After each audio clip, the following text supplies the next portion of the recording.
Hi, dear friends and subscribers. Welcome to the Cricket Happening Show today.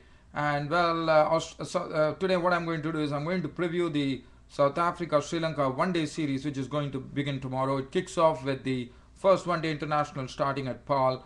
And now, this is going to be a different ball game. As you know, it was the South Africa Sri Lanka Test series was evenly contested. It was a result oriented series.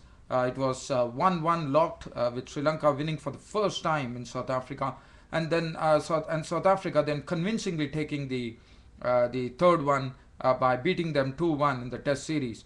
Now, for South Africa, if you look, this is the one-day series which is going to start tomorrow, and for South Africa, it's a very significant day tomorrow at paarl in the first one-day international. The reason being that AB de Villiers is going to be captaining for the first time in a one-day international. As you know, AB de Villiers has become the permanent captain in one-day internationals now, taking off from Graeme Smith. And he's also the captain and the wicket keeper. So there's no wicket keeper. He's going to be keeping the wickets. And the best thing and the most important thing is that on his South African home ground, AB de Villiers, at home, AB de Villiers is going to make his debut as a one-day international captain, and I wish him all the good luck. Now, South Africa, looking at the team, well, Graeme Smith will be relieved of the captaincy burden now, and we might see him as a free-flowing batsman tomorrow at paarl in the first one-day international. Hashim Amla, what a exciting player he is, and he's really he's someone who is going to amass runs like anything right through his entire international career for sure. Jack Scalise is coming onto the back of the 254 that he hit the other day, 224 rather, in the third Test match. So he's brimming with form there. And AB de Villiers himself is a great batsman. JP Duminy is another all-rounder who will do the batting, he will do the bowling. He's also a wonderful fielder. And then Faf du Plessis, who one saw in the World Cup, what an asset he could be under any circumstances. Albie Markel would be handling Albie Markel is there for his big hitting prowess. When the chips are down, he's always there. And if you know quick runs, Albie Markel is the person to be sent down the order, who will come and smack the ball for a few sixes. And he's the one who can have some huge hits, and he's also very, very handy with the ball. And then the pace attack will be led by Dilshan, who is always a dangerous bowler. Lonbabo Sotsobe, who has made his mark in the one-day international scene by coming on in a big way and nipping up a lot of wickets, as he showed in all those previous one-day international series. So Lonbabo Sotsobe will be the man to watch there. Whether Mon Markel, who played in the Test match, is going to play, I would rather plump for Lonbabo Sotsobe, because Lonbabo Sotsobe has a very successful record in one-day internationals. And then we come to the spinners. They have Johan Botha, who is a very, very wily and an experienced right-arm off spinner, and Robin Peterson, the left-arm spinner, who could play a good role, because he did very well in the World Cup, and Robin Peterson would be raring to go there. Now let's look at the Sri Lankan team.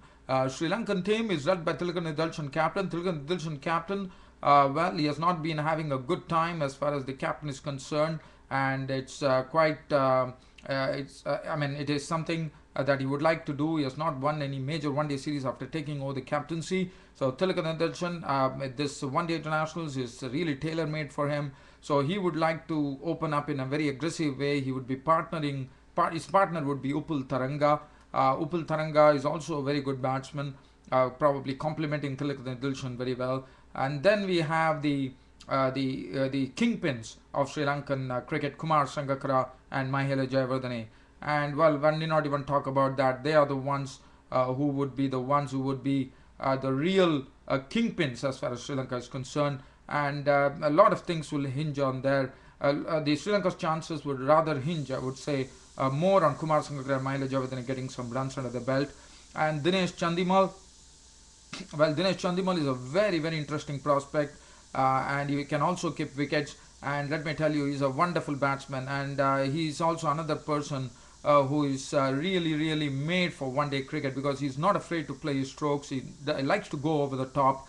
Angelo Matthews is another very, very exciting all-rounder for Sri Lanka. who would contribute in all departments of the game. Thisara Pereira is another good all-rounder, following on the heels of, following on the lines of Angelo Matthews. Then the pace bowling will be absolutely strengthened now, unlike the test matches, because the one day Lasith Malinga. Now, who does not know about Lasith Malinga, the Sri Lankan cricketer?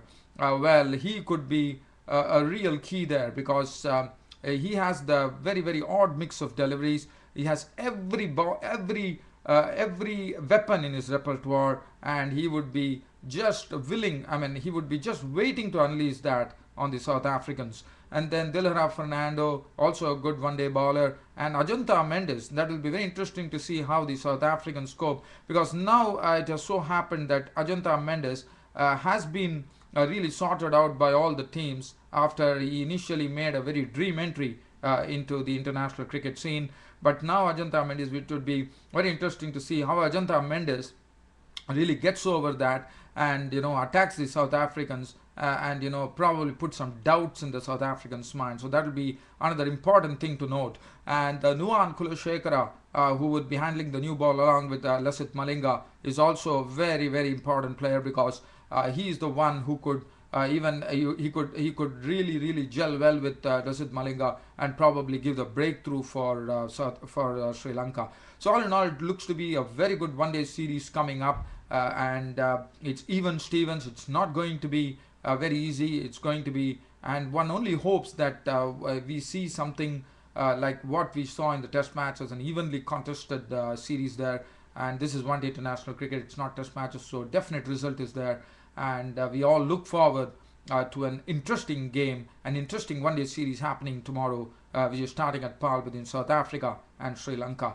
And well, other than that, the news that I have is, as you know, the third test match is coming up in Perth in the Wacker, and it's a fast and bouncy pitch. And for the first time ever, Zahir Khan will be playing at Perth, because Zahir Khan has never played at Perth when playing in Australia. So that is going to be very interesting, because he's one of those prime strike bowlers for India, and India would be expecting a lot out of Zahir Khan. And Zahir Khan himself is very excited to play at the fast and bouncy surface in Perth, and I think Zahir would be really someone that the Australians would be dreading. Other than that, well, I don't have anything else to share, dear fans, friends, and subscribers. We all look forward to this very exciting one-day series between South Africa and Sri Lanka starting tomorrow. Till then, it's your host Ram saying goodbye for now, but I will see you all later with a full match report on the first one-day international between South Africa and Sri Lanka starting tomorrow at paarl. That's it from me. It's Ram signing off. Thank you.